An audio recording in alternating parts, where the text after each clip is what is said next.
Sa panahon ng Kwaresma sa Pilipinas, hindi lahat ng Romano Katolika ay nagtitika. Ang iilan, isinasabay ang bakasyon sa long weekend.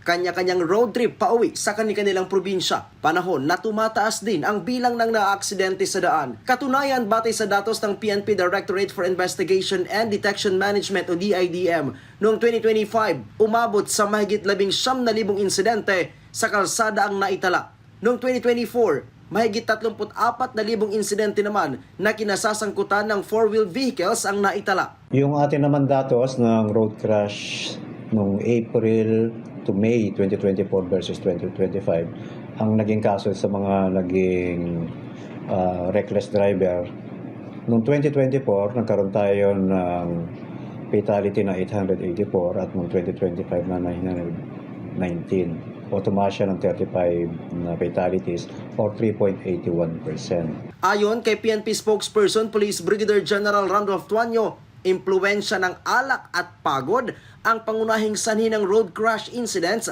na kanilang naitala. 3 araw bago mag-Holy Week, paigtingin ng PNP ang kanilang road safety at security operations. Simula Abril 1, popostihan ng mga tauhan ng PNP Highway Patrol Group ang nasa 179 na strategic locations. Susuportahan ito ng 72 patrol teams, 714 na mga tauhan na tututok sa ligtas na pagbiyahe ng mga motorista at biyahero. Malaking bagay kasi yung advisory nga na ginagawa natin.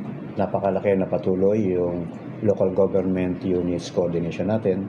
Sama-sama yan yung pagtulong natin na pinapanatili natin yung ating mga inspection sa mga halimbawa sa mga salansangan, sa mga hub terminals, etc. Samantala, nananatiling payapa ang isinasagawang transport strike ng iba't ibang grupo sa Metro Manila.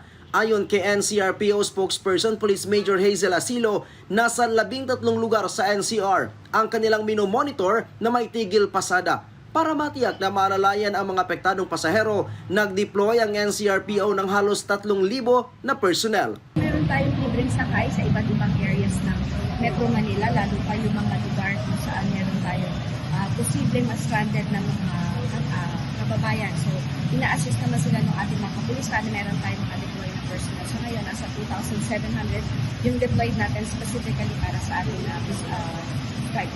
Pasado 5 ng umaga kanina nang magsimula ang ibang grupo sa kanilang tigil pasada.